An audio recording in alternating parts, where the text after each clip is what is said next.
Hello students, how are you all? I just hope that you all are fit and fine. Now students, as you all know that you are having your half-yearly examination in the month of October. So just keep revising all the question answers, all the definitions, all the exercises of the chapters that we have done till date. And just make sure that you have submitted all your assignments, all your homework. Assignments, they are actually your homework right from the first homework. Okay?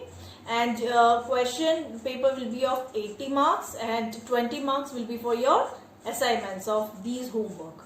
So just make sure that you are submitting your assignments, and if you have any pending work, just complete it and send it to me. Okay, now let's continue chapter number 2, elements, compounds and mixtures. Unit 2, mixtures. Earlier I told you about what are mixtures and what are the different methods that are used to separate solid mixtures. I also told you about sieving, which was the first method of separation of solid mixtures. Now the second method is magnetic separation. So magnetic separation, the principle which is involved in this separation is based on the difference in magnetic and non-magnetic nature of particles. Now magnetic separation, it is used where we have to separate magnetic particles from the non-magnetic particles. Okay, so here is a mixture of iron and sulfur. Now here iron is magnetic in nature, but sulfur, it is non-magnetic in nature.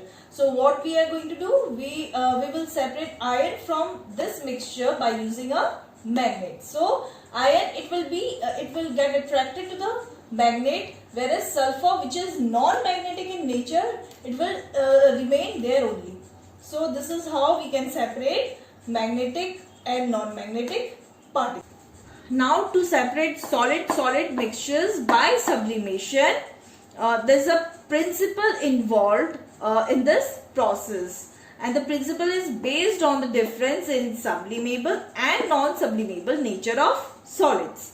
Now, what are sublimable solids? Sublimable solids are those which sublime. That means they change or they turn directly into vapors on heating, and the vapors then on cooling give back the pure solid. Whereas the sublimable, non-sublimable, it is just opposite to that. Sublimable, that means they do not turn and they remain behind. So this is how we can separate them. So this is the process, this is the procedure technique. So here in a dish, there is a mixture of ammonium chloride and sodium chloride. Ammonium chloride is sublimable, whereas sodium chloride, it is non-sublimable. Now the mixture, it is kept on a dish, and then the mixture is heated in an evaporating dish covered with a funnel. This is a funnel. And then plug that one end with cotton. Okay, so that the vapors, they do not come out of the funnel. So they are plugged with cotton. The sublimable solid, it sublimes. On heating, what happens? The sublimable solids, it evaporates. Okay, and then they form vapors. And since cotton is plugged here, so they do not come out of the funnel, they remain here inside the funnel only. And on cooling, what happens? On cooling, the vapors, they condense on the inner side of the funnel. You can see here, on cooling, they remain inside the funnel. This is ammonium chloride. Okay, and sodium chloride, since it is non-sublimable, so it remains behind the dish. Okay, this is how we can separate sublimable from non-sublimable. So this is sublimation. Now to separate solid from liquid mixtures, evaporation method is used. Now what is evaporation method?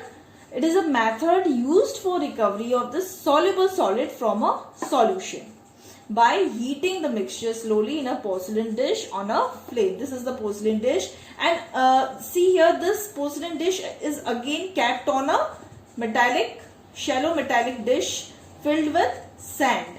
Okay, and then again they both are kept on a metallic mash and on a flame. Now here you can see that this the dish, porcelain dish, it is filled with the mixture of common salt and water. Okay. Now the principle based on the principle which is involved in the process is based on evaporation of the liquid component in a soluble solid liquid mixture. So how we can get this solid? We can get solid when we heat the solid liquid mixture. The liquid evaporates and the solid, it remains at the bottom. So here is the process. Here's a dish, a porcelain dish filled with the mixture of common salt and water, and on heating, what happens? The liquid, it evaporates in the air, and what remains behind? The solid common salt, it remains behind it at the bottom. Okay, so this is how through this process, through the process of evaporation, what we get? We get a solid component which is common salt. Okay. Now to separate solid particles from solid liquid mixture, filtration method is used. Now filtration method is used only for insoluble solid particles. It is not used for soluble solid particles. For soluble solid particles, some other methods they are used. Now the principle which is involved in the process is based on the filtration of insoluble solid particles in a solid liquid mixture. Just now I told you that filtration is used for only insoluble solid particles like chalk, sand, mud, etc. Now a filter paper is used. A filter paper is made into a cone like this. Then it is placed in a funnel. Okay, and you can see inside this funnel is this cone shaped filter paper. Now the mixture of chalk and water, it is poured into the funnel. Now chalk is insoluble, so solid particle, so the mixture, it is poured into the funnel, and then the solid particles, it remains behind the funnel into the filter paper, and the clear liquid, it collects below. Here you can see.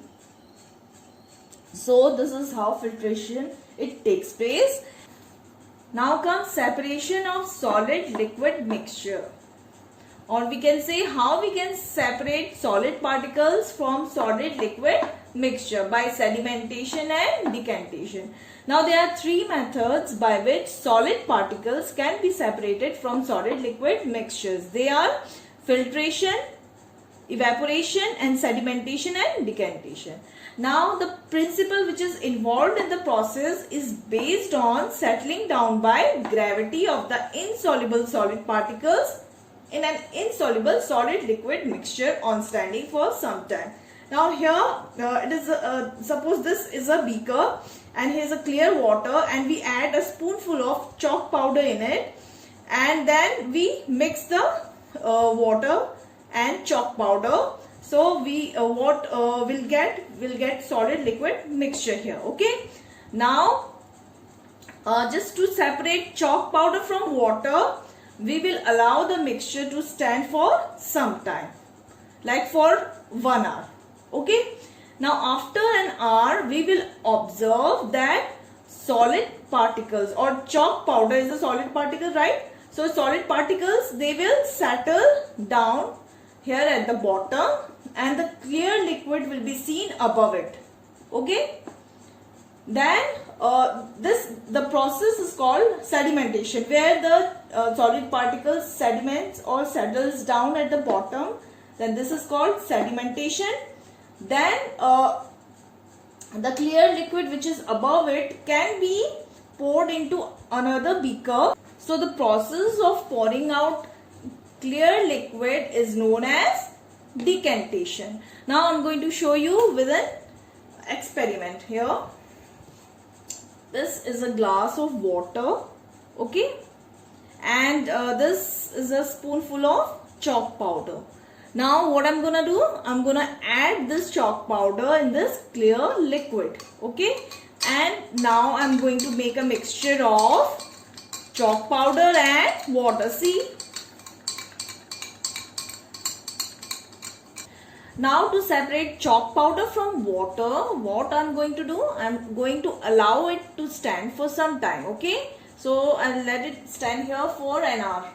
After an hour, as you can see, the water is clear now, and I'm pouring out the clear liquid. Okay.